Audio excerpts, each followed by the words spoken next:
This time, there was a fire at the Financial Bureau building in a certain region in China. This incident has attracted attention because some believe it might be an attempt to destroy evidence. So, I would like to introduce this topic today.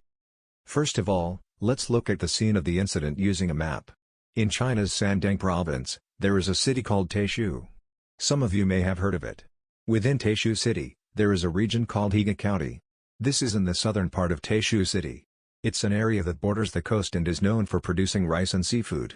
In other words, it's an agricultural and aquaculture region, but probably not many Japanese people have visited this place. However, it's quite a large area, and the overall economic scale is fairly significant. The Financial Bureau building in Henan County was heavily engulfed in flames, and the fire was visible from quite a distance. Many images have been circulating on the internet, so let's take a look at one. This is a photo taken from quite far away, but you can see how intense the fire was.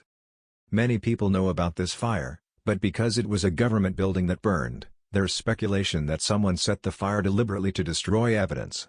Now, this idea may not make sense from a Japanese perspective. If a fire were to break out at a government office in Japan, I don't think many people would immediately assume it was arson to destroy evidence. But in China, it's not uncommon for people to think that way. The Chinese government is structured like a pyramid, with Beijing at the top, followed by layers of local governments below. For example, in Shandong province, there is the provincial government, then the government of Taizhou city, and below that, the government of Henan County, which is at the center of this incident. When something goes wrong locally, or when higher authorities order an investigation, local government records might be scrutinized.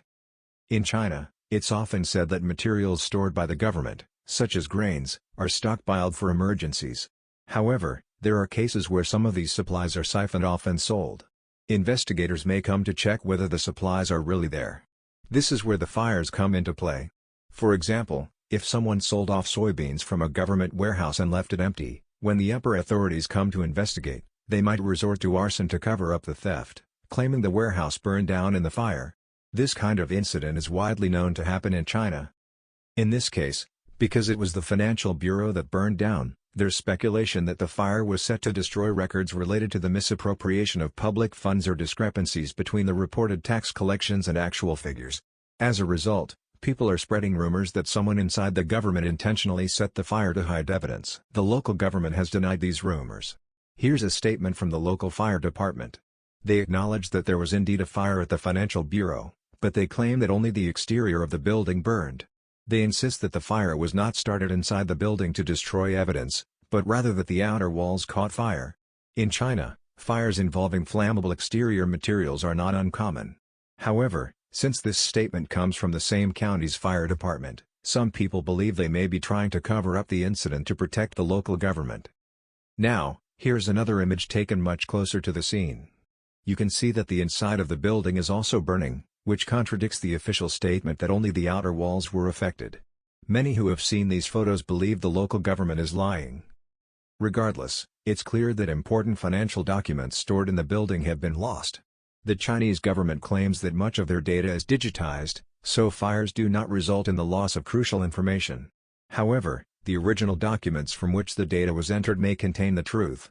Not all records have been digitized, especially in an area like Henan County, which relies on agriculture and aquaculture.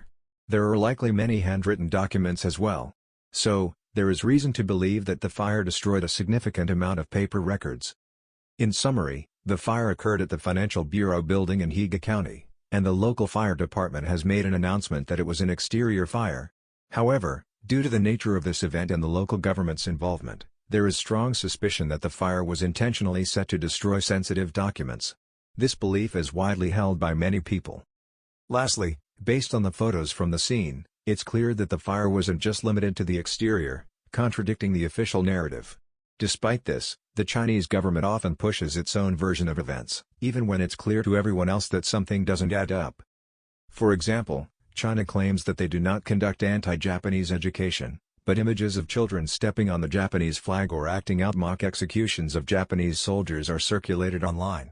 Although it's obvious that such activities are promoting anti-Japanese sentiment, the Chinese Communist Party will deny it without hesitation. This kind of blatant denial is not only directed at Japan but also occurs within China itself. In China, it's not the truth that prevails but the opinion of those in power. This is evident both domestically and in the international arena. Therefore, Japan cannot rely solely on moral or legal righteousness to counter China. Instead, Japan must become stronger in terms of both military and economic power, and the spirit of the people must be strengthened.